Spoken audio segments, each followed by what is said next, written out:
നമ്മളെല്ലാം ഈ പണം മുഴുവൻ വിഴുങ്ങിയിട്ട് ഒന്നും അറിയാത്ത പോലെ ഒന്ന് സ്തോത്രം.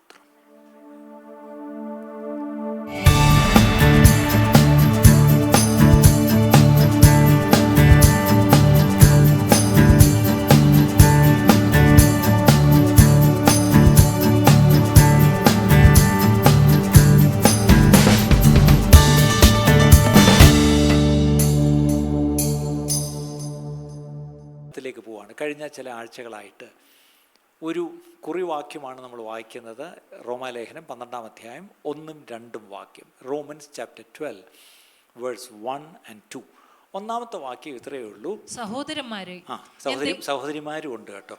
ഓക്കെ, ഇതെല്ലാം സഹോദരന്മാർക്കാണ് അല്ലേ? സഹോദരിമാർക്കൂടെ ചേർത്ത ഞാൻ ദൈവത്തിന്റെ മനസ്സലിവ് ഓർപ്പിച്ച് നിങ്ങളെ പ്രബോധിപ്പിക്കുന്നത് നിങ്ങൾ ബുദ്ധിയുള്ള ആരാധനയായി നിങ്ങളുടെ ശരീരങ്ങളെ ജീവനും വിശുദ്ധിയും ദൈവത്തിന് പ്രസാദമുള്ള യാഗമായി സമർപ്പിപ്പിക്കും. നിൽക്കട്ടെ, ഇതെന്താണ്? അതൊരു പ്രബോധനമാണ്. ഞാനിപ്പം ലൈഫ് ഫെലോഷിപ്പിൽ പറയായിരുന്നു, നമുക്കൊരു തോന്നലുണ്ട്, ഈ ജൂനിയർ പറയുമ്പം പ്രബോധനം, സീനിയർ പറയുമ്പം പ്രസംഗം, അല്പം സമയം പറയുന്നത് എക്സോർട്ടേഷൻ, നീട്ടി സമയമെടുത്ത് പ്രസംഗിക്കുന്നത് വചനം, പ്രസംഗം.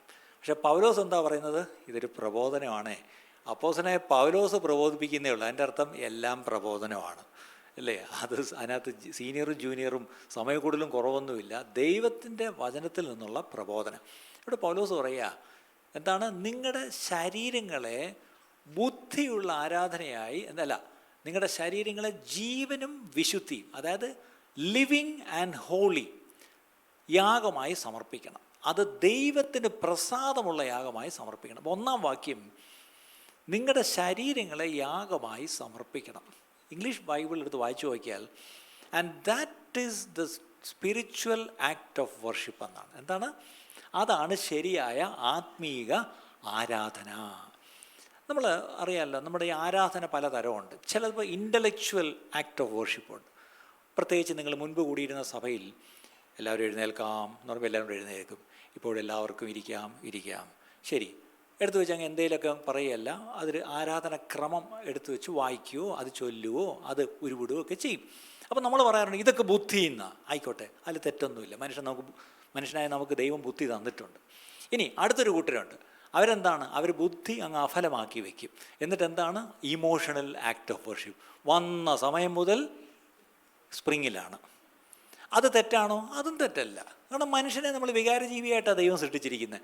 മനുഷ്യന് ബുദ്ധിയും തന്നിട്ടുണ്ട്, വികാരവും തന്നിട്ടുണ്ട്. അപ്പോൾ രണ്ടും കൂടെ ചേരുമ്പം ഒരു കൂട്ടർ ബുദ്ധി കൊണ്ട് മാത്രം ആരാധിക്കുന്നു, ഒരു കൂട്ടർ വികാരം കൊണ്ട് മാത്രം ആരാധിക്കുന്നു. ഇവിടെയാണ് ഞാൻ എപ്പോഴും പറയുന്നത് ബാലൻസ് വേണം. പണ്ടെനിക്കൊരു പള്ളിയിലെ അച്ഛൻ്റെ മോനും ഒരു പാസ്റ്ററുടെ മോനും ഒരേ ക്ലാസ്സിലായിരുന്നു. അപ്പോൾ ഇവർ തമ്മിൽ വലിയ കൂട്ടാണ്. അപ്പോൾ ഇവർ തമ്മിൽ ഇടയ്ക്കിടയ്ക്ക് പള്ളിയുടെ വിഷയത്തിലൊരു അടിയുണ്ട് മാർക്ക് രണ്ടും. അച്ഛൻ്റെ മോൻ്റെ പേരം അവനാ കൂടിയതെന്ന് പാസ്റ്ററുടെ മോൻ പറഞ്ഞ് എന്തോന്ന് ഞങ്ങളാണ് കൂടിയത്. അപ്പോൾ ഇവർ തമ്മിൽ ചെറിയ തർക്കമൊക്കെ ഉണ്ടാകും. അപ്പോൾ ഒരു ദിവസം അച്ഛൻ്റെ മോൻ പറഞ്ഞു, my father prepares notes and that's how he preaches. എൻ്റെ പപ്പ പ്രസംഗത്തിന് മുമ്പ് നോട്ടൊക്കെ തയ്യാറാക്കിയിട്ടാണ്, അതായത് ബുദ്ധിയൊക്കെ പ്രയോഗിച്ച് പഠിച്ച് ഒക്കെയാണ് പ്രിപ്പയർ ചെയ്ത് പ്രസംഗിക്കുന്നത്. ഉടൻ പാസ്റ്റർ ഹയ്യേ അതെന്തോ ഇരിക്കണേ, എൻ്റെ അപ്പൻ ബുദ്ധിയെ പ്രയോഗിക്കാറില്ല, അങ്ങ് പ്രസംഗിക്കുമെന്ന്. ഇന്ന് പല പ്രസംഗവും കേൾക്കുമ്പോൾ നമുക്കൊരു ചെറിയ സംശയം, ഇതെന്താണ്? ബുദ്ധി അഫലമാക്കി വെച്ചിട്ട് ആത്മാവ് തന്നതെന്നും പറഞ്ഞങ്ങ് അടിക്കുക. എല്ലാത്തിനും വാക്യമുണ്ടല്ലോ അല്ലേ? ഞാൻ ആത്മാവ് കൊണ്ട് പ്രാർത്ഥിക്കും, ബുദ്ധി കൊണ്ടും പ്രാർത്ഥിക്കും. പൗലോസ് ബാലൻസ്ഡ് ആയിരുന്നു. ആത്മാവ് കൊണ്ട് പ്രാർത്ഥിക്കും, ബുദ്ധി കൊണ്ടും പ്രാർത്ഥിക്കും. ഇന്ന് നമ്മുടെ പ്രശ്നം ഒന്നീ ബുദ്ധി അല്ലെങ്കിൽ ആത്മാവ്, ഇത് രണ്ടും കൊണ്ട് പ്രാർത്ഥിക്കും എന്നാണ് പൗലോസ് പറഞ്ഞത്. അപ്പം ഞാനീ പറഞ്ഞത് പൗലോസിൻ്റെ പ്രബോധനം, നിങ്ങൾ ബുദ്ധിയുള്ള ആരാധനയായി ജീവനും വിശുദ്ധിയുമുള്ള യാഗമായി ദൈവത്തിന് പ്രസാദമുള്ള യാഗം അർപ്പിക്കണം. നമ്മളിതെല്ലാം കഴിയുമ്പം ദൈവം പ്രസാദിക്കണം, അത്രയേ ഉള്ളൂ. അതാണ് ഒന്നാമത്തെ വാക്യം. രണ്ടാമത്തെ വാക്യം എന്തായിരുന്നു? ഈ ലോകത്തിന് അനുരൂപമാകാതെ നന്മയും പ്രസാദവും പൂർണ്ണതയുമുള്ള ദൈവഹിതം ഇന്നതെന്ന് തിരിച്ചറിയേണ്ടതിന് മനസ്സ് പുതുക്കി രൂപാന്തരപ്പെടുവിൻ. അപ്പം രണ്ടാമത്തെ പ്രബോധനം എന്താ? Do not be conformed to the patterns or images or even fashions of this world. ഈ ലോകത്തിനൊരു രീതിയുണ്ട്, ലോകത്തിനൊരു വഴിയുണ്ട്. അതിനോട് നിങ്ങൾ അനുരൂപരാകരുത്. പകരം എന്ത് ചെയ്യണം? നന്മയും പ്രസാദവും പൂർണ്ണത. അത് ഇംഗ്ലീഷിൽ ഗുഡ്, പെർഫെക്റ്റ് ആൻഡ് പ്ലീസിങ്. ദൈവഹിതം എപ്പോഴും നല്ലതാണ്, ദൈവഹിതം എപ്പോഴും പ്രസാദമുള്ളതാണ്. അടുത്തത് ദൈവഹിതം എപ്പോഴും പൂർണ്ണതയുള്ളതാണ്. ഈ ദൈവഹിതം ഇന്നതെന്ന് തിരിച്ചറിയേണ്ടതിന് നിങ്ങളൊരു കാര്യം കൂടെ ചെയ്യണം. ശരീരത്തെ ആദ്യമേ സമർപ്പിച്ചേക്കണം. അടുത്തത് മനസ്സ് പുതുക്കി രൂപാന്തരപ്പെടണം. നിങ്ങൾ എത്ര പേര്, പണ്ടൊക്കെയാണെങ്കിൽ പറയും റേഷൻ കാർഡ് പുതുക്കുക എന്ന് പറയും. ഇപ്പം ആർക്കും റേഷൻ കാർഡേ ഇല്ല. ശരി, പാസ്പോർട്ടുള്ളവർ പുതുക്കിയിട്ടുണ്ടോ? ശരി, ഡ്രൈവിംഗ് ലൈസൻസ് പുതുക്കാറുണ്ടോ? ഉണ്ട്. ആധാർ കാർഡ്, ഇങ്ങനെ എല്ലാ സാധനങ്ങളും പുതുക്കണം. ചിലതൊക്കെ ഒരു വർഷത്തിലൊരിക്കൽ പുതുക്കിയാൽ മതിയായിരിക്കും. പക്ഷേ ഈ മനസ്സ് ഓരോ നിമിഷവും നമ്മൾ പുതുക്കി വേണം ജീവിക്കാൻ. ഈ മനസ്സ് പുതുക്കുക എന്നുള്ളതിനൊരു സിമ്പിൾ ഒരു എക്സ്പ്ലനേഷൻ ഞാൻ പറഞ്ഞു തരാറുണ്ട് ഇംഗ്ലീഷിൽ. Think differently. അത്രയേ ഉള്ളൂ. വ്യത്യസ്തമായിട്ട് ചിന്തിക്കുക. ലോകം പറയുന്നു ഇങ്ങോട്ടൊന്ന് പറഞ്ഞാൽ ഞാൻ രണ്ട് അങ്ങോട്ട് പറയും, ഇങ്ങോട്ടൊന്ന് തന്നാൽ അങ്ങോട്ട് രണ്ട് കൊടുക്കും. അതാണ് ലോകം. പക്ഷെ ഇവിടെ പറയാം ആ ലോകത്തിന് അനുരൂപരാകരുത്. പകരം എന്ത് ചെയ്യണം? ഈ ചെകിടത്തടിച്ചാൽ ഈ ചെകിട് കാണിച്ചു കൊടുക്കണം. അതാണ് തിങ്ക് ഡിഫറൻ്റ്ലി. കാര്യം മനസ്സിലായോ?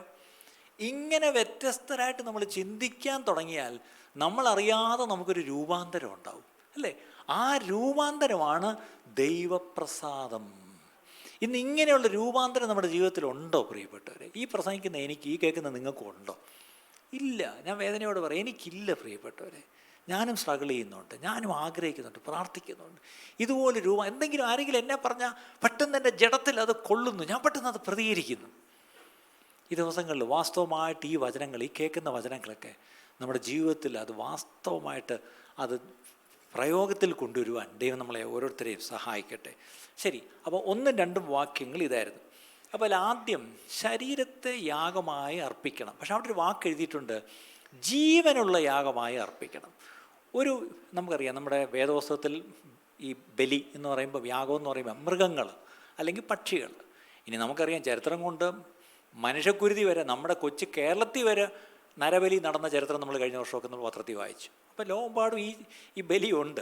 പക്ഷേ ഇവിടെ പറയുന്നത് ഒരു ബലിമൃഗത്തെ അതിനെ ആദ്യം കൊല്ലണം, കൊന്നിട്ട് അതിൻ്റെ തൊലി അങ്ങ് ഉരിക്കണം, പിന്നെ അതിനെ മുറിക്കണം, അതിൻ്റെ വേണ്ടാത്ത ഭാഗങ്ങളെടുത്ത് കളയണം, പിന്നെ കണ്ണമായി അതിനെ നുറക്കണം, എന്നിട്ട് വേണം യാഗപീഠത്തിൽ വയ്ക്കുവാൻ. ഇനി യാഗപീഠത്തിൽ വെച്ചിട്ട് ഇങ്ങനെ മുകളിലോട്ട് നോക്കി തീക്ക് വേണ്ടി നോക്കിയിരിക്കരുത്. എന്ത് ചെയ്യണം?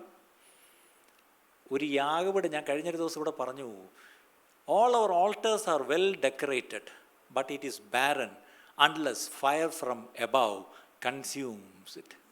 സ്വർഗത്തിൽ നിന്ന് തീ ഇറങ്ങിയ ആ യാഗവസ്തുവിനെ ദഹിപ്പിക്കാത്രത്തോളം കാലം ഈ യാഗപീഠം എത്ര ഒരുക്കി ചമച്ച് വെച്ചാലും കാര്യമില്ല. ഇന്ന് നമ്മുടെ ജീവിതങ്ങളും നമ്മുടെ കുടുംബങ്ങളും സഭകൾ പോലും നല്ല ഡെക്കറേറ്റഡ് ഓൾട്ടേഴ്സാണ്.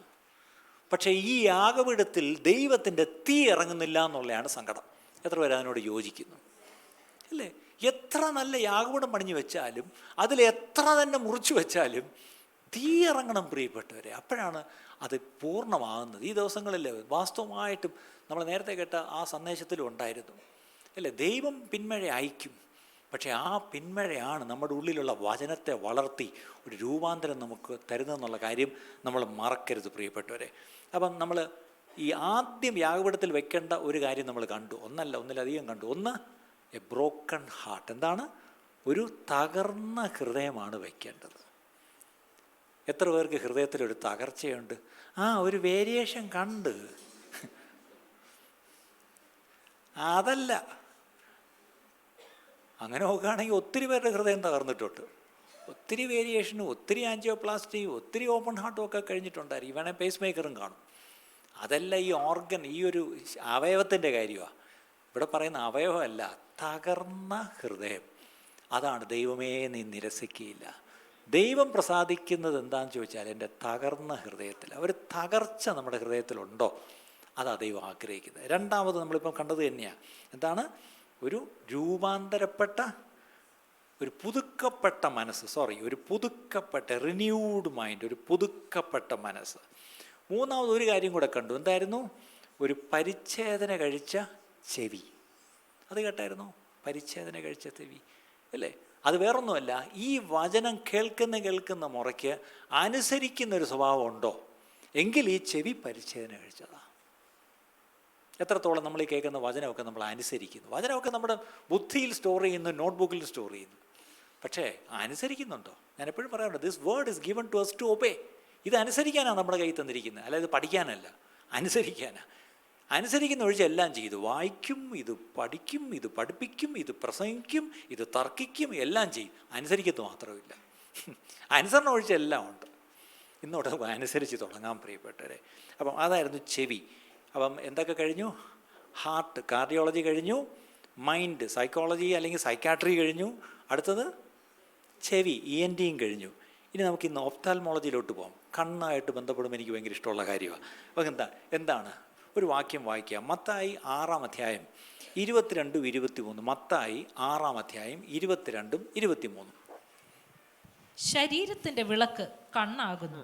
കണ്ണ് ചൊവ്വുള്ളതെങ്കിൽ നിന്റെ ശരീരം മുഴുവനും പ്രകാശിതമായിരിക്കും. കണ്ണ് കേടുള്ളതെങ്കിലോ നിന്റെ ശരീരം മുഴുവനും ഇരുണ്ടതായിരിക്കും. എന്നാൽ നിന്നിലുള്ള വെളിച്ചം ഇരുട്ടായാൽ ഇരുട്ട് എത്ര വലിയത്. ഈ വാക്യം നമ്മൾ വായിച്ചങ്ങ് വിടും. എത്ര പേർക്ക് എൻ്റെ അർത്ഥം അറിയാമെന്ന് അറിയത്തില്ല. The lamp off the body is the I. എൻ്റെ ശരീരത്തിനൊരു ലാമ്പ്, ഒരു വിളക്കുണ്ട്. ആ വിളക്കേതാ? കണ്ണ്. നിങ്ങൾക്ക് എത്ര പേർക്ക് കാറുണ്ട്? കാറിന് ലാമ്പുണ്ടോ? ഉണ്ട്. 2 ലാമ്പ്, ഹെഡ് ലാമ്പ് എന്ന് പറയും, ഫ്രണ്ടിലോട്ട്. അത് കത്തിയാലേ രാത്രി നിങ്ങൾക്ക് വണ്ടി ഓടിക്കാൻ പറ്റൂ. ഇല്ലെങ്കിൽ നിങ്ങൾ എത്ര നല്ല കാറാണെങ്കിലും ഫ്രണ്ട് ലാമ്പ് ഇല്ലെങ്കിൽ നിങ്ങൾക്ക് ഓടിച്ചു പോകാൻ പറ്റത്തില്ല. അതൊന്നാം നിയമവിരുദ്ധമാണ്. 2 നിങ്ങൾക്ക് കണ്ണ് കണ്ടിട്ട് വേണ്ടേ ഓടിക്കാൻ, അല്ലേ? ഇതുപോലെ ഈ ശരീരം മുന്നോട്ട് ഓടണമെങ്കിൽ ഇതിനൊരു ഹെഡ് ലാമ്പ് വെച്ചിട്ടുണ്ട്. എന്താണ് ആ ഹെഡ് ലാമ്പ്? 2 കണ്ണ് കൃത്യമായിട്ടും ഫ്രണ്ടിൽ പിടിപ്പിച്ച് തന്നിട്ടുണ്ട്. ഈ 2 കണ്ണ് അത് ചൊവ്വുള്ളതെങ്കിൽ എന്നാണ് എഴുതിയിരിക്കുന്നത് മലയാളത്തിൽ, അല്ലേ?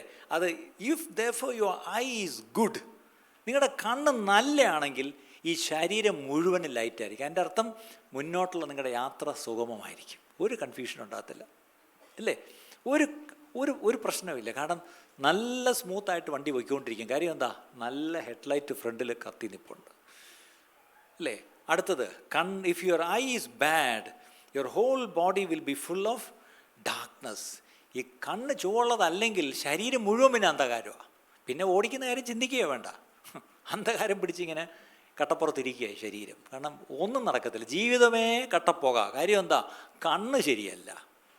കണ്ണിൻ്റെ വില മനസ്സിലായല്ലോ, അല്ലേ? എന്നിട്ട് അപ്പം നിങ്ങളിത് കേൾക്കുമ്പോൾ കണ്ണിനെ പറ്റി ഇപ്പം ഞാനൊരു പ്രസംഗിച്ച് തുടങ്ങിയപ്പോൾ നിങ്ങളുടെ മനസ്സിലേക്ക് ആദ്യം ഓടി എന്താ? ശരിയാ, കണ്ണ് സൂക്ഷിക്കണം. ചുമ്മാ എല്ലാം കയറിയൊന്നും കാണുകയും എല്ലാം കയറി നോക്കുകയോ ഒന്നും ചെയ്യരുത്. അപ്പോൾ നിങ്ങൾ പിള്ളേരെ കണ്ടോ, ചുമ്മാ ഇങ്ങനെ കണ്ണ് ചീത്തയാക്കരുത്. ഇനി കുറച്ചുകൂടെ കടത്തി പറയും, കണ്ണുകൊണ്ട് പാപം ചെയ്യരുത്. പ്രത്യേകിച്ച് പുരുഷന്മാരാണെങ്കിൽ പറയും, നിങ്ങളുടെ ഐ ഗേറ്റാണ്. കാരണം വല്ലതുമൊക്കെ ആവശ്യമില്ലാത്ത കണ്ടാൽ പിന്നെ അതൊരു പാപത്തിലേക്ക് നയിക്കും, അല്ലേ? കണ്ണെന്ന് പറഞ്ഞാൽ ഉടനെ ഒരു ഒരു ഒരു ഒരു പാപം അല്ലെങ്കിൽ പാപം ചെയ്യുന്നതുമായിട്ട് കണക്ട് ചെയ്താണ് നമ്മൾ ആദ്യം പറയുന്നത്. പക്ഷേ ഞാൻ എപ്പോഴും പറയാറുണ്ട്, നമ്മൾ വേദപുസ്തകത്തിലൊരു വാക്യം വായിക്കും, അതിൻ്റെ കോണ്ടെക്സ്റ്റ് മനസ്സിലാക്കണം. ഏത് സന്ദർഭത്തിലാണത് പറഞ്ഞിരിക്കുന്നത്. Any text which is taken out of context becomes A pre text, അല്ലേ? നമ്മൾ പലപ്പോഴും ഈ തട്ടിവിടുന്ന പല വാക്യങ്ങളും ഔട്ട് ഓഫ് കോണ്ടെക്സ്റ്റ് എടുത്തിട്ടാണ് സത്യം പറഞ്ഞത്, അല്ലേ? അപ്പോൾ ഇങ്ങനെയാണെങ്കിൽ ഈ കോണ്ടെക്സ്റ്റ് ഒന്നെടുത്തേ. നിങ്ങൾ തിരിച്ചു വന്നേ മത്തായി സുവിശേഷം 6-ാം അധ്യായത്തിലേക്ക് വന്നിട്ട് അതിൻ്റെ 22-ഉം 23-ഉമാണ് വായിച്ചത്. പക്ഷേ അതിൻ്റെ 19 മുതൽ 21 വരെ വായിച്ചേ. 19 മുതൽ 21 വരെ. പുഴുവും തുരുമ്പും കെടുക്കുകയും കള്ളന്മാർ തുരന്നു മോഷ്ടിക്കുകയും ചെയ്യുന്ന ഈ ഭൂമിയിൽ നിങ്ങൾ നിക്ഷേപം സ്വരൂപിക്കരുത്. പുഴുവും തുരുമ്പും കെടുക്കാതെയും കള്ളന്മാർ തുരന്നു മോഷ്ടിക്കാതെയും ഇരിക്കുന്ന സ്വർഗത്തിൽ നിക്ഷേപം സ്വരൂപിച്ചുകൊള്ളുവിൻ. അടുത്തത്, നിന്റെ നിക്ഷേപം ഉള്ളിടത്ത് നിന്റെ ഹൃദയവും ഇരിക്കും. എന്നിട്ടാണ് അടുത്ത വാക്യം കണ്ണ്. അപ്പോൾ ചോദിച്ചോട്ടെ, കണ്ണും നിക്ഷേപവുമായിട്ട് എന്താ ബന്ധം? പറഞ്ഞേ, കണ്ണും നിക്ഷേപവുമായിട്ട്. What has your eye to do with riches or wealth or even money? What is it? മലയാളത്തിലൊരു ചൊല്ലുണ്ട്, എൻ്റെ കണ്ണങ്ങ് മഞ്ഞളിച്ചു. എന്ത് കാണുമ്പോഴേ കണ്ണ് മഞ്ഞളിക്കുന്നത്? ഷവായ് ചിക്കൻ കാണുമ്പം കണ്ണ് മഞ്ഞളിക്കുമോ? ഷവർമ കാണുമ്പോൾ കണ്ണ് മഞ്ഞളിക്കുമോ? ഓണാഘോഷത്തിൽ ലൈറ്റ് കാണുമ്പോൾ കണ്ണ് മഞ്ഞളിക്കുമോ? ഇല്ല. കണ്ണ് മഞ്ഞളിക്കുന്ന ഒറ്റ സാധനം കാണുമ്പോഴേ ഉള്ളൂ. എന്താണ്? ഇപ്പം മനസ്സിലായല്ലോ. ആഹാരം കാണുമ്പോൾ കണ്ണ് മഞ്ഞളിക്കത്തില്ല. വില കേൾക്കുമ്പം കണ്ണ് തള്ളും. പക്ഷേ കണ്ണ് മഞ്ഞളിക്കുക എന്നുള്ള നമ്മുടെ ആ മലയാളത്തിലെ പ്രയോഗം പോലും, നിക്ഷേപം, പണം, വെൽത്ത്, റിച്ചസ്, മണി, ഇനി ഇത് കഴിഞ്ഞിട്ടുള്ള വാക്യം വായിച്ചേ. ശരീര അടുത്തത് അല്ലല്ല നമ്മൾ നേരത്തെ വായിച്ച 24 വായിച്ചേ. 2 യജമാനന്മാരെ സേവിപ്പാൻ. കേട്ടോ, ഇത് കണ്ണ് പറഞ്ഞിട്ടാ തൊട്ടടുത്ത് പറഞ്ഞിരിക്കുക. 2 യജമാനന്മാരെ സേവിപ്പാൻ ആർക്കും കഴിയുകയില്ല. അങ്ങനെ ചെയ്താൽ ഒരുത്തനെ പകച്ച് മറ്റവനെ സ്നേഹിക്കും, അല്ലെങ്കിൽ ഒരുത്തനോട് പറ്റിച്ചേർന്ന് മറ്റവനെ നിരസിക്കും. നിങ്ങൾക്ക് ദൈവത്തെയും മാമോനെയും സേവിപ്പാൻ കഴിയുകയില്ല. കണ്ടോ, ആരെ പറ്റിയായി പറയുന്നത്? മാമനെ പറ്റിയാ പറയുന്നത്. ഇത് എന്ത് പറഞ്ഞിട്ടാ പറയുന്നത്? കണ്ണിൻ്റെ കാര്യം പറഞ്ഞിട്ടാ പറയുന്നത്. കേട്ടോ, കണ്ണിൻ്റെ കാര്യം പറഞ്ഞിട്ട് തൊട്ട് മുമ്പ് പറഞ്ഞത് പണം, പിന്നീട് പറഞ്ഞതും പണം. അപ്പം അതിനിടയ്ക്ക് കണ്ണിൻ്റെ കണക്ഷൻ എന്താ പറഞ്ഞേ? If your eye is good എന്ന് പറയുമ്പം നിങ്ങളുടെ കണ്ണ് ശരിയായിരിക്കണം. അതിൻ്റെ അർത്ഥം നിങ്ങളുടെ കണ്ണ് ഈ ലോകത്തിൻ്റെ വസ്തുവകളിലോ ധനത്തിലോ വയ്ക്കരുത് എന്ന് തന്നെയാണ് ആ വാക്യത്തിൻ്റെ അർത്ഥം. നമ്മൾ ചുമ്മാ ഈ കണ്ണിനെ വേറെ എന്തൊക്കെ സംശയിച്ചല്ലേ ആവശ്യമില്ലാതെ. നമ്മളെല്ലാം ഈ പണം മുഴുവൻ വിഴുങ്ങിയിട്ട് ഒന്നും അറിയാത്ത പോലെ ഒന്ന് സ്തോത്രം.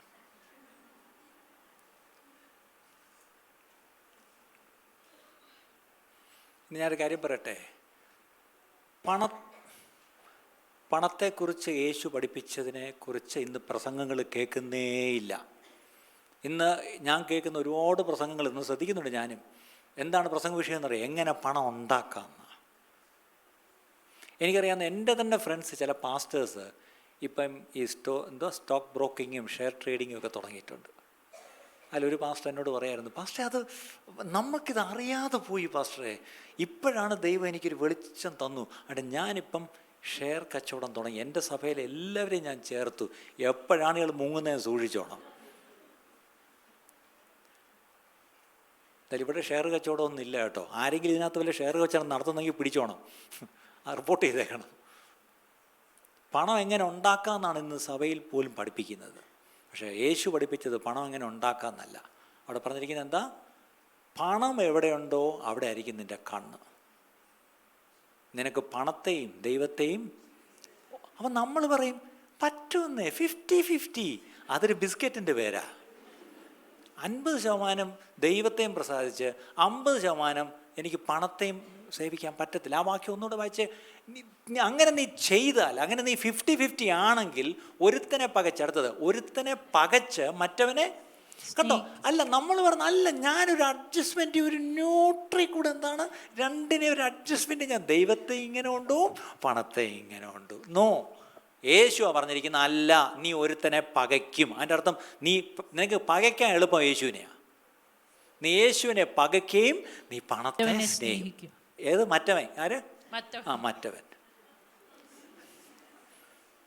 ഈ ജിജിയുടെ വായന കേൾക്കാൻ നല്ല രസമാണ്. എന്നോട് പലരും ചോദിക്കും, നിങ്ങളുടെ ആ ബൈബിൾ വായിക്കുന്ന പുള്ളിക്കാരത്തെ എനിക്ക് വലിയ ഇഷ്ടമാണ്. കാര്യം വലിയ ദൂരദർശന ന്യൂസ് റീഡർ ആവേണ്ടിയായിരുന്നു. കർത്താവിൻ്റെ വേലയിലായിപ്പോണ്ട് അത് നല്ല വേലയില്ല, ഇപ്പം ഏറ്റവും നല്ല വേലയില്ല അല്ലേ? മറ്റവനെ ഏതായി മറ്റവൻ? ഏത്? ലവൻ ജോർജ് കുട്ടി. ഇന്ന് യേശുവിനെ സ്നേഹിക്കുകയാണെങ്കിൽ മറ്റവനെ പകയ്ക്കും. നിങ്ങൾ മറ്റവനെ സ്നേഹിക്കുകയാണെങ്കിൽ യേശുവിനെ പകയ്ക്കും. ഇത് പാസ്റ്റർ അല്ല പറയുന്നത്, യേശുവാണ് പറയുന്നത്. അതിന് രാമയും പറഞ്ഞേ. ഇത് മറക്കരുത് പ്രിയപ്പെട്ടു. ഇത് ആ കണ്ണുമായിട്ട് ബന്ധപ്പെട്ട് പറയുന്നത്. ഒന്നുകിൽ യേശു, ഇല്ലെങ്കിൽ പണം. ഒന്നുകിൽ ദൈവം, അല്ലെങ്കിൽ ഈ പണത്തിൻ്റെ ദൈവമുണ്ട്, അദ്ദേഹത്തിൻ്റെ പേരാണ് മാമോൻ അല്ലേ? ഇനി പറഞ്ഞേ, ഇതിലാരെയാണ് നമ്മൾ സ്നേഹിക്കുന്നത്? എന്നിട്ട് ഒരു കാര്യം കൂടെ പറഞ്ഞു, നിങ്ങൾക്ക് ദൈവത്തെയും മാമോനെയും സേവിപ്പാൻ കഴിയില്ല. കഴിയില്ല എന്ന് യേശു പറഞ്ഞാൽ കഴിയത്തില്ല. നമ്മൾ പിന്നെ ശ്രമിക്കരുത്, വെറുതെ വേണ്ടാത്ത മെനക്കേടിന് പോകരുത്, നടക്കത്തില്ല. ഇന്നൊരു തീരുമാനം നമുക്ക് എടുക്കണം. കർത്താവെ, ഞാൻ സേവിക്കുകയാണെങ്കിൽ എൻ്റെ പൂർണ്ണ ഹൃദയത്തോടെ ഞാൻ അങ്ങേ സേവിക്കും. ഈ 50-50 ഞാൻ ഇന്ന് നിർത്തുന്നു കർത്താവെ എന്നൊരു തീരുമാനം നമ്മൾ എടുത്തോണം. പലപ്പോഴും ഈ ധനം ഒരുപാട് ഉണ്ടാക്കി വെച്ചാൽ, നമ്മുടെ ശലോമോൻ ആളെന്തൊക്കെ പറഞ്ഞാലും പുള്ളി പറയുന്ന ചില കാര്യങ്ങൾ കറക്റ്റാണ്. 23-ാം അധ്യായം സദൃശവാക്യം 23-4-5. 23 സദൃശവാക്യം 23-4-5. Do not overwork to be rich. അതെനിക്ക് ഇഷ്ടപ്പെട്ടു. ഡു നോട്ട് ഓവർ വർക്ക് ഈ എക്സ്ട്രാ ഓവർ ടൈം എടുക്കുന്നവരൊക്കെ സൂക്ഷിക്കണം. 2 ജോലി ഒരേ സമയത്ത് ചെയ്യുന്നവർ സൂക്ഷിക്കും. ഞാൻ പകൽ ആഫീസിൽ പോയിട്ട് വൈകിട്ട് വീണ്ടും ഞാൻ സ്വിഗ്ഗി ഓടുന്നു. ശമ്പളം തികയുന്നില്ല, ചിലവ് കഴിയുന്നില്ലെങ്കിൽ ഒരു ജോലിയും കൂടെ ചെയ്തോ. പക്ഷേ ഇന്ന് 2 ജോലി ചെയ്യുന്ന പലരെയും ഞാൻ ശ്രദ്ധിക്കുമ്പം അവർക്ക് ഒരു ജോലി കൊണ്ട് സുഭിക്ഷമായിട്ട് കഴിയാനുണ്ട്. പിന്നെ എന്തിനാണ് 2ാമത്തെ ജോലി എന്ന് എനിക്ക് മനസ്സിലാവുന്നില്ല. ചിലരുണ്ട് SBIയിൽ നിന്ന് കൃത്യമായിട്ട് റിട്ടയർ ചെയ്യും. 31-ാം തീയതി അവരെ നേരെ എല്ലാവരും കൂടെ യാത്രയെ പൊടിച്ച് വീട്ടിൽ കൊണ്ട് ആക്കിയിട്ട് സമ്മാനവും കൊടുത്തിട്ട് പോകും. അപ്പം ഞാനിങ്ങനെ വലിയ സമാധാനത്തിൽ, അയ്യോ മെയ് 31-ാം തീയതി റിട്ടയർ ചെയ്ത് ഇനി അടുത്ത ദിവസം തൊട്ട് ഇനി ഇവിടെ ചർച്ചിലെ എല്ലാ കാര്യത്തിനും ഉണ്ട്. അപ്പം ഞാൻ ഇന്ന് വരുന്നില്ലേ, ചൊവ്വാഴ്ച മിനിസ്റ്റർ ഡിവോഷൻ. പാസ് അറിഞ്ഞില്ലേ, ഞാൻ മുത്തൂറ്റ് മെർക്കൻറ്റൈൽ കോർപ്പറേഷൻ മാനേജരായിട്ട് കയറി. 38 വർഷം ബാങ്കിനെ സേവിച്ചു, വിശ്വസതയോടെ സേവിച്ചു. അവസാനം ചണ്ടിയായി. അപ്പോഴാണ് ആർക്കോ ഈ ചണ്ടിയെ വേണം. ക്ഷമിക്കണം കേട്ടോ, റിട്ടയർ ആയവർ എന്നോട് പിണങ്ങരുത്. നിൻ്റെ യൗവനത്തിൽ വേണം നീ സൃഷ്ടാവിനെ അറിയുക മാത്രമല്ല, യൗവനത്തിൽ നീ നുകം ചുമക്കണം. ശരി, നല്ല യൗവനത്തിൽ കർത്താവിനെ സേവിക്കാൻ പറ്റിയില്ല, കർത്താവിനെ അറിഞ്ഞു, പക്ഷേ ജോലിയിൽ വിശ്വസ്തമായിട്ടിരുന്നു, ഒരു കുഴപ്പമില്ല.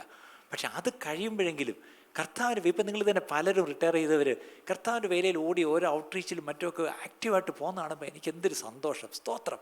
അവരാ ജോലിക്കാലത്ത് എങ്ങനെ വിശ്വസ്തരായിരുന്നു അതുപോലെ കർത്താവിൻ്റെ വേലയിലും അവർ വിശ്വസ്തരായിരിക്കുന്നു എന്നുള്ള നല്ല സാക്ഷ്യം ഓർത്ത് ഞാൻ ദൈവത്തെ സ്തുതിക്കുന്നു. ഈ സഭയിൽ അങ്ങനെയുള്ള ഒത്തിരി പേരുള്ളതിനായിട്ട് സ്തോത്രം. ഇത് പറയുമ്പോൾ ആരും മുത്തൂറ്റി കയറിയിട്ടില്ല കേട്ടോ, പേടിക്കണ്ട. നിങ്ങളിങ്ങനെ നോക്കുക, ആരാണ്? ഇല്ല, ആരുമില്ല. റിട്ടയർ ചെയ്തവരൊക്കെ റിട്ടയർ ചെയ്ത് അവർ കർത്താവിൻ്റെ വേല നന്നായിട്ട് ചെയ്യുന്നു, സ്തോത്രം. അപ്പോൾ ഞാനിവിടെ പറഞ്ഞു വന്നത്, ആകേണ്ടതിന് ഓവർ വർക്ക് ചെയ്യരുതേ. എൻ്റെ സ്നേഹിതൻ സാജു മാത്യു പറഞ്ഞൊരു കഥ ഞാൻ എപ്പോഴും കോട്ട് ചെയ്യാറുണ്ട്. ഒരിക്കലൊരു കടപ്പുറത്ത് ഒരു ചെറുപ്പക്കാരൻ, അവൻ നല്ല അധ്വാനിയായിരുന്നു, നല്ലതായിട്ട് മീൻ പിടിക്കാൻ അറിയാം. അവൻ പോയി ആദ്യം ചൂണ്ടയിട്ട് മീൻ പിടിക്കും, വലയിട്ട് മീൻ പിടിക്കും, കാശുണ്ടാക്കി അവനെന്ത് ചെയ്തൊരു ബോട്ട് മേടിച്ച് സ്വന്തം ബോട്ട് ഓണറായി. അവസാനം ബോട്ടിൽ മറ്റുള്ളവരെയും കൊണ്ടുപോയി പിടിച്ചു. അവസാനം പിന്നെ ഒന്നിലധികം ബോട്ടായി. ഒരു വലിയ ഫിഷിംഗ് ഇൻഡസ്ട്രി അങ്ങ് തുടങ്ങി. അവസാനം ഒരു സമയപ്പോഴത്തേക്കും അവനങ്ങ് നിർത്തി. അത്യാവശ്യം നല്ല വീട് വെച്ച്, കൊട്ടാരം വെച്ച്, ആ കടപ്പുറത്ത് തന്നെ വലിയൊരു റിസോർട്ട് പോലൊരു വലിയ സംഗതിയൊക്കെ വെച്ച്, ഇവൻ വലിയ കൂടിയ നൗകയൊക്കെ വാങ്ങിച്ച് ഇവനിങ്ങനെ റെസ്റ്റ് ചെയ്ത കടപ്പുറത്ത് ഇങ്ങനെ അവൻ ചാരിയിരിക്കുക. അപ്പോൾ അതുവഴി വന്നവരത്തും ചോദിച്ചു, എന്താണ് ഇങ്ങനെ വെറുതെ കുത്തിയിരിക്കുന്നത്? കുത്തിയിരിക്കുന്നു. എടാ, ഈ നല്ല കടൽ ഫ്രണ്ടിൽ ഇഷ്ടം പോലെ മീനുണ്ട്, നിനക്ക് ആരോഗ്യമുണ്ട്, നീ പോയി കുറച്ച് മീൻ പിടിച്ചൂടെ? അപ്പം ഞാൻ മീൻ പിടിച്ച് കഴിഞ്ഞു. അല്ല, ഇനിയും പോയി കുറച്ചുകൂടെ പിടിച്ചാൽ കുറച്ചുകൂടെ കിട്ടിയാൽ, അല്ല കുറച്ചുകൂടെ ഒരു വീട് വെച്ചൂടെ? വീട് വെച്ചിട്ട് അത് കഴിഞ്ഞ് കുറച്ചുകൂടെ ഒക്കെ സ്ഥലം വാങ്ങിച്ചൂടെ? വെച്ചിട്ട് അത് കഴിഞ്ഞ് പിന്നെ വണ്ടി വാങ്ങിച്ചിട്ട് അങ്ങനെ കയറ്റി അവസാനം പറഞ്ഞ് എന്നിട്ട് പിന്നെ റിലാക്സ് ചെയ്തൂടെ? അപ്പോൾ പറഞ്ഞു, അത് തന്നെ ഞാൻ ഇപ്പം ചെയ്യുന്നത്. ഞാനിതൊക്കെ നല്ല കാലത്ത് ഇതൊക്കെ ചെയ്തു, ഇപ്പം ഞാൻ റിലാക്സ് ചെയ്യുക. അപ്പോഴും വെറുതെ വിടത്തില്ല. എന്തിനാണ് ഇങ്ങനെ കുത്തിയിരിക്കുന്നത്? എന്തെങ്കിലും പോയി. ഇതാണ് ലോകം. ഈ ലോകത്തിന് അനുരൂപരായിരുന്നു നമ്മൾ ആദ്യം കേട്ടെ. നിങ്ങൾ വെറുതെ ഇരിക്കുന്നുണ്ടോ? എന്തെങ്കിലും നിങ്ങൾക്കൊരു ജോലി തരും. ചെയ്യാൻ ഒത്തിരി ജോലി ദൈവരാജ്യത്തിലുണ്ട് പ്രിയപ്പെട്ടവരെ. വേലക്കാരോ ചുരുക്കം. ഇഷ്ടം പോലെ കൊയ്ത്ത് വളരെയുണ്ട്, വേലക്കാരോ ചുരുക്കം. അതുകൊണ്ട് ഇന്ന് ഞാൻ നിങ്ങളെ ആഹ്വാനം ചെയ്യുക. ഞാൻ ഈ ആഴ്ച പോകുന്ന കൊറിയയിലെ ആ conference world congress on world ഇവാഞ്ചലൈസേഷനാണ്. ശരിക്കും പറഞ്ഞാൽ ലൊസാൻ കോൺഫറൻസ് എന്ന് പറയുന്നത്. ലോകമെമ്പാടും ഇനി എങ്ങനെ സുവിശേഷിച്ച് തീർക്കാം എന്നുള്ളതിനെക്കുറിച്ച് ഏകദേശം 5000 ലീഡേഴ്സ് ഒരുമിച്ച് കൂടുന്ന ഒരു വലിയൊരു കോൺഫറൻസാണ്. അപ്പോൾ എങ്ങനെയെങ്കിലും ഈ രാജ്യത്തിൻ്റെ വേല നമ്മൾ ചെയ്യണം. വരുവാനുള്ളവൻ വരും. പക്ഷേ അതിന് മുമ്പായിട്ട് നമ്മളെ ഏൽപ്പിച്ചിട്ട് പോയത് 5 ആകട്ടെ 2 ആകട്ടെ 1 ആകട്ടെ, അതുകൊണ്ട് നമ്മൾ എങ്ങനെ വ്യാപാരം ചെയ്തു എന്നുള്ളതിൻ്റെ കണക്ക് കൊടുക്കേണ്ട ഒരു ദിവസം ഉണ്ട് പ്രിയപ്പെട്ടവരെ. അതിനുവേണ്ടി നമുക്ക് ഒരുങ്ങാം. അപ്പം ആദ്യം ധനവാനാകേണ്ടതിന് പണിപ്പെടരുത്. കേട്ടോ, ഈ പണിപ്പെട്ട് ധനവാനാകണ്ട. അടുത്തത്, അതിനായുള്ള ബുദ്ധി വിട്ടുകളയുക. ഈ പൈസ ഉണ്ടാക്കുന്ന കാര്യത്തിൽ കാഞ്ഞ ബുദ്ധിയാണ്. ബാക്കി പഠിക്കാൻ ബുദ്ധിയില്ല, നന്മ ചെയ്യാൻ ബുദ്ധിയില്ല, ശുശ്രൂഷിക്കാൻ ബുദ്ധിയില്ല. എന്തിനാണ് ബുദ്ധി? ചിലരെ പറ്റി പറയും, കമന്ന് വീണ കാശുണ്ടാക്കാൻ ഭയങ്കര ബുദ്ധി. ഇന്ന് കേട്ടോണം പ്രബോധനം. എന്താണ് ആ ബുദ്ധി? അങ്ങ് വിട്ടുകള. അടുത്തത്, നിന്റെ ദൃഷ്ടി ധനത്തിന്മേൽ പതിക്കുന്നത് നീ ഇങ്ങനെ എന്തിനാ ഇങ്ങനെ മിഴിച്ച് നോക്കുന്നേ? എന്തോത്തില്? ധനത്തിൽ. അടുത്തത്, അതില്ലാതെയായി പോകും. അടുത്തത്, കഴുകൻ ആകാശത്തേക്കെന്ന പോലെ അത് ചിറകെടുത്ത് പറന്നു കളയും. നിങ്ങൾ ഈ ഉണ്ടാക്കി വെക്കുന്നത്, നിങ്ങൾ താനം നോക്കിക്കൊണ്ടിരിക്കുക എന്ന് പറഞ്ഞാൽ ഇപ്പം എന്താണ്, അക്കൗണ്ട് തുറന്നിട്ട് ഇപ്പം എല്ലാം ആപ്പാണല്ലോ. എത്രയായി? ഓക്കെ. മറ്റേ ബാങ്കിലോ? ഓക്കെ. ഓക്കെ. എൻ്റെ മറ്റേ ട്രേഡിങ്ങോ? ഓക്കെ. ഇങ്ങനെ നോക്കിക്കൊണ്ടിരിക്കുമ്പോൾ ഒരു ദിവസം എന്ത് ചെയ്യും, ഈ ആപ്പെല്ലാം കൂടെ ചിറക് വെച്ചിട്ട് ഐ ഫ്ലൈ അവേ എന്ന് പറഞ്ഞുകൊണ്ട് എന്ത് ചെയ്യും, പറന്നങ്ങ് പോവും.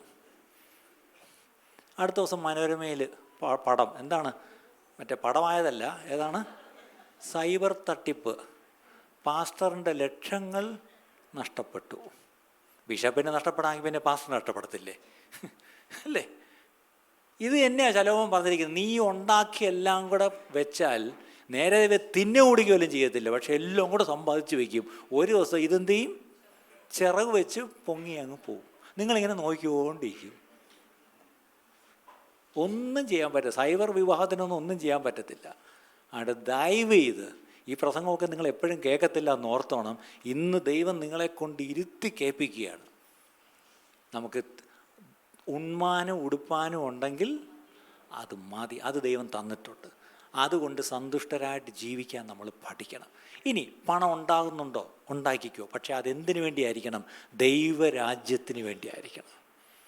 ഇപ്പം നമ്മുടെ അജിത് ചാക്കോ ഒരു കൊച്ചു പ്രബോധനം ലൈഫ് ഫെലോഷിപ്പ് പറഞ്ഞ് ഞാൻ കേട്ടിട്ടാണ് വരുന്നത്. എന്താ അജിത്ത് പറഞ്ഞതറിയോ? അജിത്തിൻ്റെ ഒരു ഫ്രണ്ട് അവൻ്റെ ഒരു പ്രൈവറ്റ് കോളേജിൽ സാധാരണ ഈ എന്തോന്ന് വേക്കൻസിയിൽ പഠിപ്പിക്കുക, സ്ഥിരം ജോലിയല്ല, UGC സ്കെയിലൊന്നുമില്ല. എന്നിട്ട് പക്ഷേ ആ ചെറുപ്പക്കാരൻ അവനും അവൻ്റെ ഭാര്യയും കല്യാണം കഴിച്ച് അവരെന്ത് ചെയ്തു, ശമ്പളത്തിൽ നിന്ന് ചെറിയൊരു തുക മാറ്റി മാറ്റി KSFE ഒരു ചിട്ടി അടച്ച് അവസാനം അത് ഏകദേശം ആയപ്പം ആ ചിട്ടി പിടിച്ച് ഒരു കാർ വാങ്ങിച്ചു. കാർ വാങ്ങിച്ചപ്പോൾ എന്താ, കടമില്ല. കാര്യം അവർ അല്പം സ്വരൂപിച്ച് വെച്ചതാണ് കാർ മേടിച്ചത്. എന്നിട്ട് അവൻ പറയുകയാണെന്ന്, ഞാനും എൻ്റെ ഭാര്യയും ശമ്പളത്തിൽ നിന്ന് ഒരു മാസം ഞങ്ങളുടെ ചർച്ചിലെ ഏതെങ്കിലും ഒരു പാവപ്പെട്ട വീട്ടിൽ പോയി ഞങ്ങളവരെ സഹായിച്ചിട്ട് വരും. എന്തെങ്കിലും ഒരു സഹായം, ഒരു വിദ്യാഭ്യാസ സഹായമോ ഒരു മെഡിക്കൽ സഹായമോ എന്തെങ്കിലും ആവശ്യമുള്ളവരെന്ന് കണ്ടാൽ ഞങ്ങൾ അവരെ മാസത്തിൽ ഒരു സഹായം ഞങ്ങൾ പോയി ചെയ്യും. MM ചർച്ചിലെ ഒരു കുടുംബത്തിൻ്റെ കാര്യമാണ് ഈ പറയുന്നത്.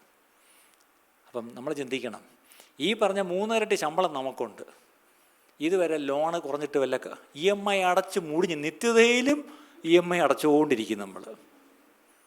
അടുത്തത് EMI അടച്ചു കഴിഞ്ഞാലോ, ഈ പറഞ്ഞ എത്ര പേർക്ക് നിങ്ങൾ എല്ലാ മാസവും ഞാൻ പോയി സഹായം ചെയ്യുന്നുണ്ട് എന്ന് എത്ര പേർക്ക് പറയാൻ പറ്റും?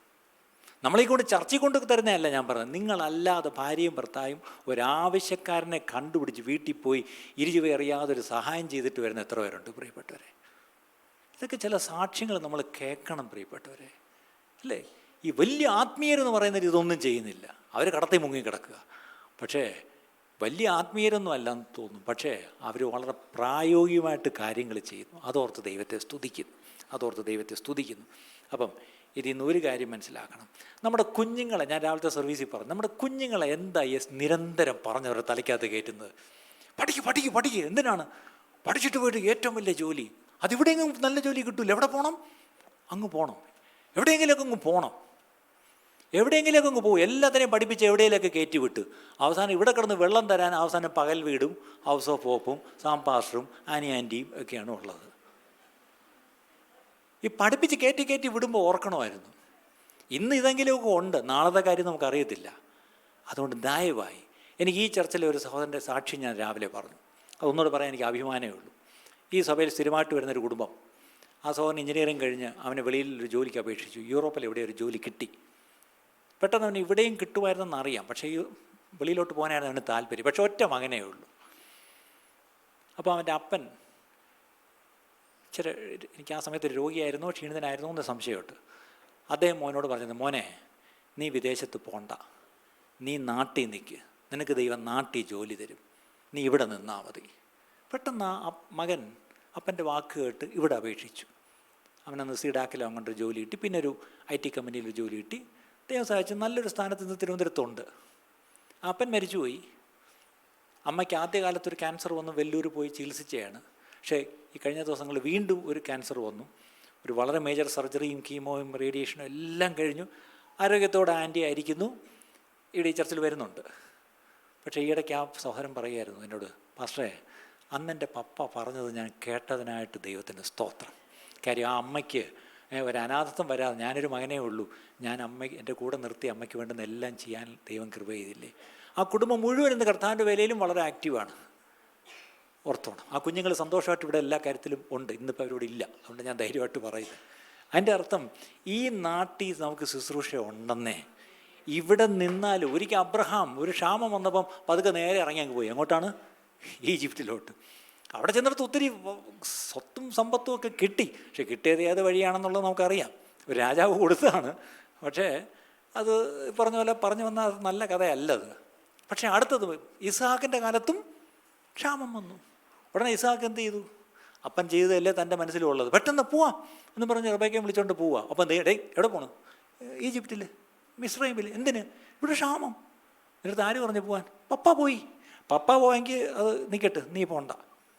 അവസാനം ബൈബിളിൽ വാക്യമുണ്ട്, ആ ക്ഷാമകാലത്ത് ഇസഹാക്ക് അവിടെ വിതച്ചു, 100 മേനി കൊയ്തു. ഈ ക്ഷാമം വരുമ്പോൾ ചാടിക്കേറി ഈജിപ്തിൽ പോകരുത്. ദൈവത്തോടൊന്ന് ചോദിക്കണം. ദൈവം വിശ്വസ്തനാണ്. നമ്മുടെ ക്ഷാമകാലത്ത് നമ്മളെ എന്ത് ചെയ്യും? ക്ഷേമമായി നമ്മളെ പോറ്റുവാൻ കഴിയുന്നവനും വിശ്വസ്തനുമായൊരു ദൈവത്തെയാണ് നമ്മൾ സേവിക്കുന്നത്. ഒരു ഹല്ലേലൂയ പറഞ്ഞിട്ട് പ്രിയപ്പെട്ടത്. നമ്മുടെ എല്ലാ ജീവിതത്തിലും അങ്ങനെ അനുഭവങ്ങളില്ലേ? നമ്മളെ ദൈവം ഇതുവരെയും ക്ഷേമമായിട്ടൊക്കെ പോറ്റിയിട്ടില്ലേ പ്രിയപ്പെട്ടത്? നമ്മുടെ ദൈവം വിശ്വസ്തനാണെന്നേ. ദൈവം അതൊക്കെ ചെയ്യും. ഓക്കെ, ഇത്രയും കാര്യം ഞാനിതൊന്നും പറയാനിരുന്നില്ല. എന്തോ ദൈവം ഇതെല്ലാം പറയിപ്പിക്കുന്നു. നിങ്ങൾ പലരും, എനിക്ക് കഴിഞ്ഞൊരു ദിവസം ഞാൻ ഈ ഭാഗം ഇവിടെ ഒരു ഡിവോഷനിലാണെന്ന് തോന്നുന്നു, ഞാൻ പറഞ്ഞപ്പം ഒരു സഹോദരി എനിക്കൊരു മെസ്സേജ് അയച്ചു. ഇന്ന് ആ പാസ്റ്റർ പറഞ്ഞത് ഞാൻ കേട്ടിട്ട് ഒത്തിരി ദൈവത്തെ സ്തുതിച്ചു. എൻ്റെ ജീവിതത്തിലും ഞാനും ഒരു തീരുമാനം പണ്ടെടുത്തു. എനിക്ക് വിദേശത്തൊന്നും പോകണ്ട, വലിയ ജോലിയൊന്നും വേണ്ട, ഞാനിവിടെ കാണും നിന്നോളാം.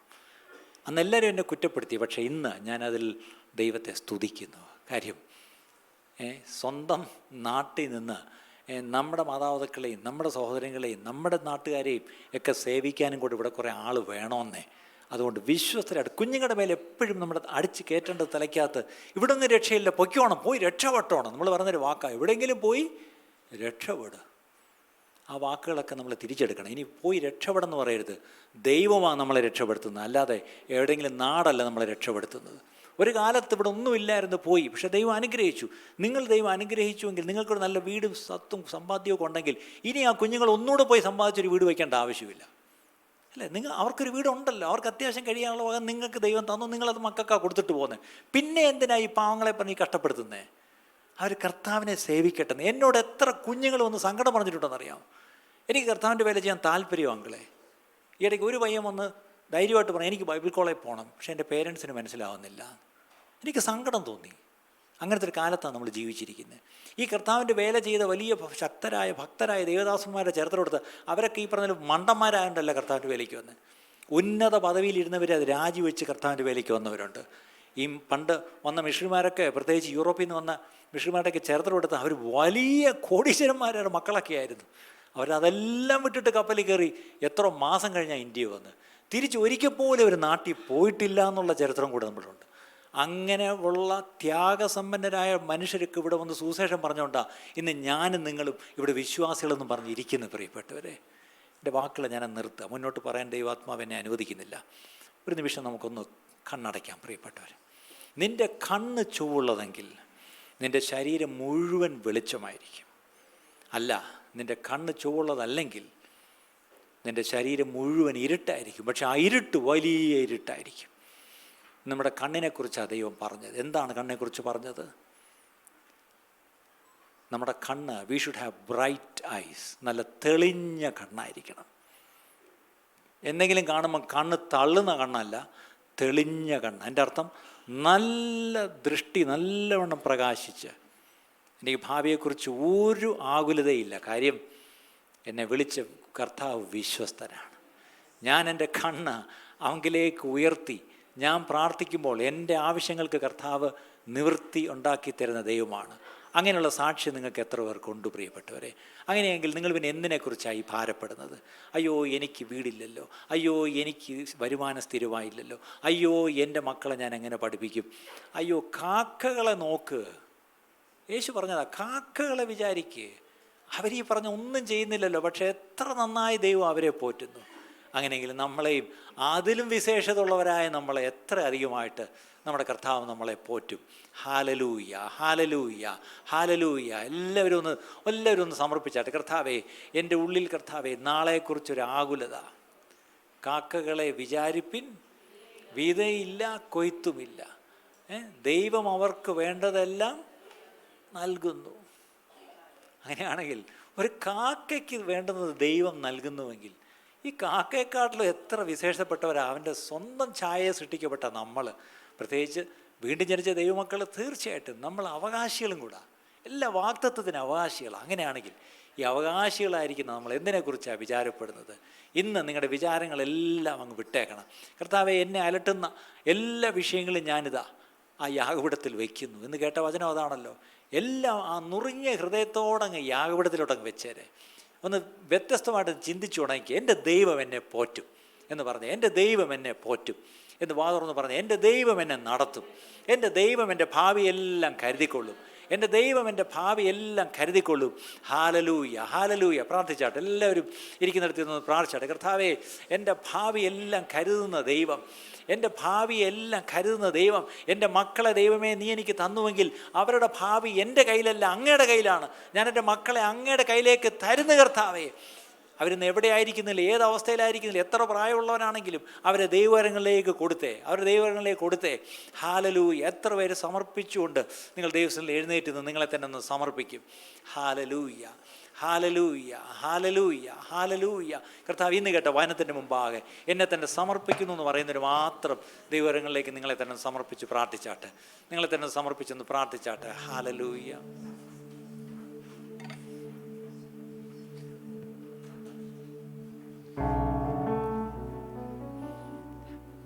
കാക്കകളെ വിചാരിപ്പിൻ, അവയ്ക്ക് വിതയില്ല, കൊയ്ത്തുമില്ല, പക്ഷേ ദൈവം അവയ്ക്കായി വേണ്ടതെല്ലാം ഏകുന്നു. ഇനി ലില്ലി പുഷ്പങ്ങൾ എന്ന് പറഞ്ഞാൽ വെറും ലില്ലി പുഷ്പം ആരെങ്കിലും വലിയ കടയിൽ പോയി നമ്മൾ മേടിക്കും. ആദ്യം റോഡരികത്തും വയലരികത്തും എല്ലാം നിൽക്കുന്നതാണ്. പക്ഷെ എന്ത് മനോഹരമായിട്ടാണ് ആ ലില്ലി പുഷ്പത്തിന് ശോഭ കർത്താവ് നൽകുന്നത്. ഒരു ലില്ലി പുഷ്പത്തിന് ശോഭ കർത്താവ് കൊടുക്കുന്നു. കാക്കകൾക്ക്, കരയുന്ന കാക്കക്കുഞ്ഞുങ്ങൾക്കെല്ലാം അതതിൻ്റെ ആഹാരം.